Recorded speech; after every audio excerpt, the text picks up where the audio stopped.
some of the best experiences come from unlikely sources. Welcome to WatchMojo.com, and today we'll be counting down our picks for the top 10 underrated multiplayer experiences in video games.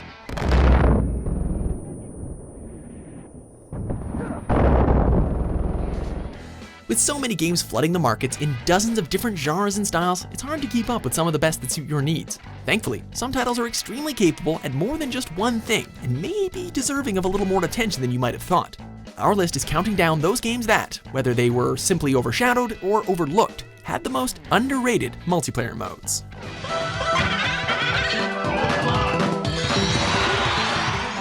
Number 10, Dead Space 2.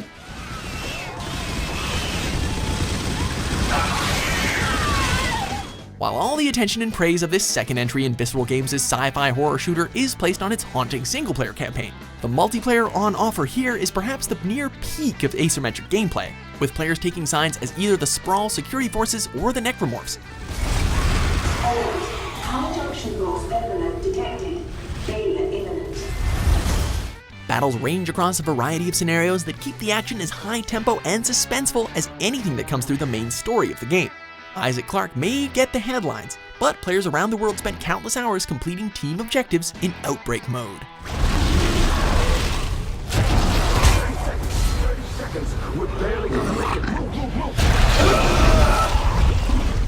Number 9, Deus Ex.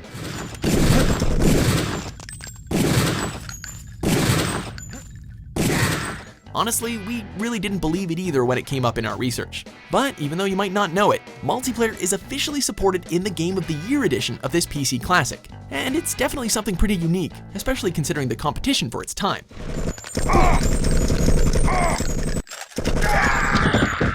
While it didn't have much in the way of map variety or even player count in its prime, this RPG hybrid managed to weave in single-player elements like hacking and stealth to the traditional frenzied multiplayer chaos. With a game of this caliber, a multiplayer mode wasn't even necessary, but the fact that it's present and surprisingly good, as limited as it is, leaves it depressingly underrated in the PC gaming community. Number 8, 007 Nightfire. Bond titles have had a certain notoriety when it comes to multiplayer since the legendary GoldenEye on Nintendo 64. But the follow-up entries never really got the mainstream attention that, when it comes to this entry at least, they definitely deserved.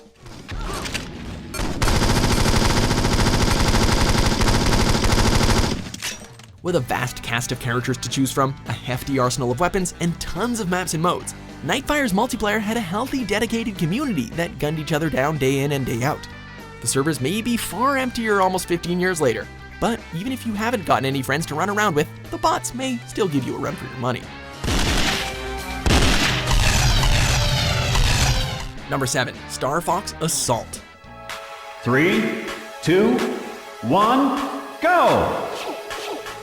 The adventures of Fox McCloud and his anthropomorphic friends were never particularly complicated affairs, and it's perhaps the very same reason why the multiplayer had seemed woefully uninspired for the most part of the series. Despite being rightfully overlooked for the first few installments, sci-fi battles with friends in the Lilat system are anything but boring in Fox's GameCube adventure.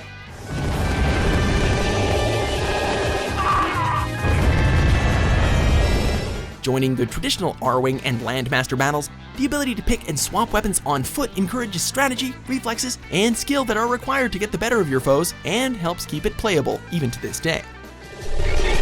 Got it! Number 6, Star Wars Jedi Knight, Jedi Academy.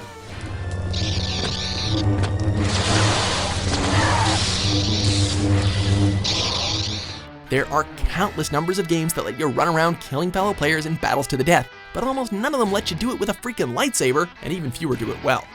Throwing in 6 modes, character creation, and force powers all into the mix leaves an end result that is quite unique, intense, and remarkably satisfying.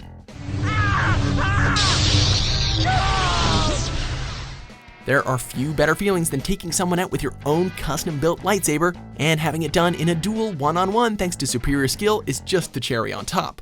People might love the story and characters that fill the void in the single-player campaign, but we'll take the LAN combat any day.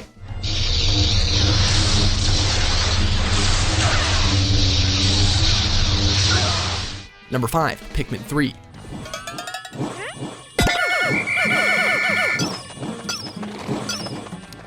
Lugging and leading Pikmin through the treacherous landscapes was rewarding enough when completed solo, but the satisfaction that comes with doing it all with a partner sitting next to you is on another level.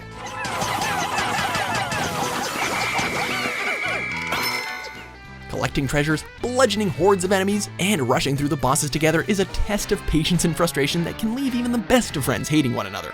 Thankfully, the fully featured and time-absorbing bingo battles lets players go head-to-head collecting items, providing a therapeutic medium for releasing all of that pent-up rage.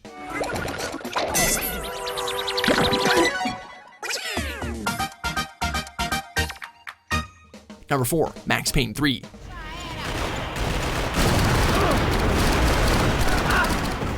Spend a little time in the dark, gritty world of this noir series, and it's easy to see why not every gamer immediately hit the multiplayer option from the title screen. While it may seem like a typical third-person shooter in the first place, the dynamic alterations that happen to the maps in the middle of the matches keep gameplay fresh and exciting, and joining a crew to help them rank up in the online leaderboards is a surprisingly addictive way to keep people playing. Their second wind was like a hurricane. Considering how fleshed out and fun the game modes are, it's almost a shame that the main game got all the attention.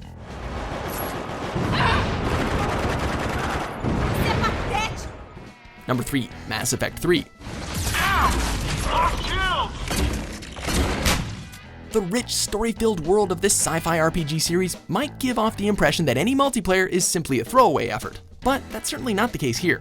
With full co-op specific missions affecting the main story of the game depending on their successful completion, gamers are actually encouraged to step away from their own unique Commander Shepard and into the boots of a new soldier, finding allies in their fights across the galaxy.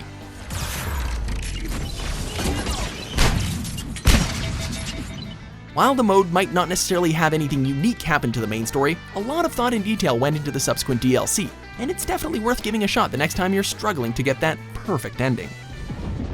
Time's running out.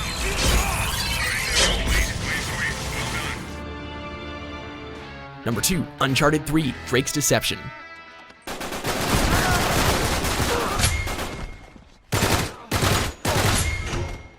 Following up with their previous entry, Naughty Dog seemingly threw restraint out the window when packing in features to this multiplayer mode. While gamers have come to expect an exciting story, rich environments, and fun characters from the series, they perhaps weren't expecting the complete mayhem that awaited for them just outside the comfort of the narrative.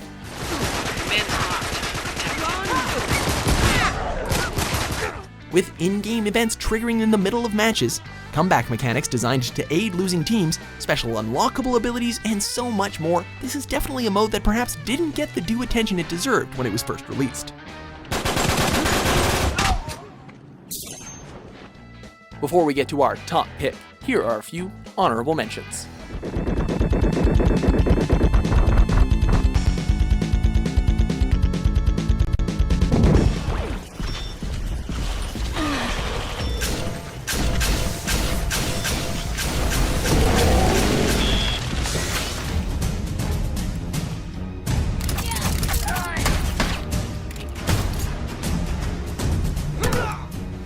Number 1, Conker's Bad Fur Day. Turn hot. Right.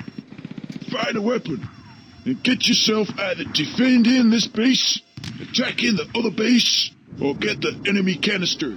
In a genre best known for solo adventures, Rare bucked the trend and crammed in 7 different modes ranging from stealing baby raptor eggs, storming the beaches in a D-Day knockoff, or just a good old-fashioned deathmatch mode from a third-person perspective. Gamers could play these modes for hours, never touching the main story, and still find enough variety and fun to keep them from getting bored, something multiplayer-only games still struggle to do. Take aim.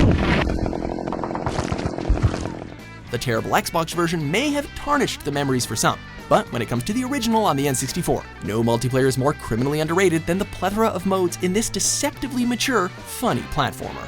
But don't forget about your brothers in arms that did not return today. So, do you agree with our list? Do you have any other favorite games with underrated multiplayer?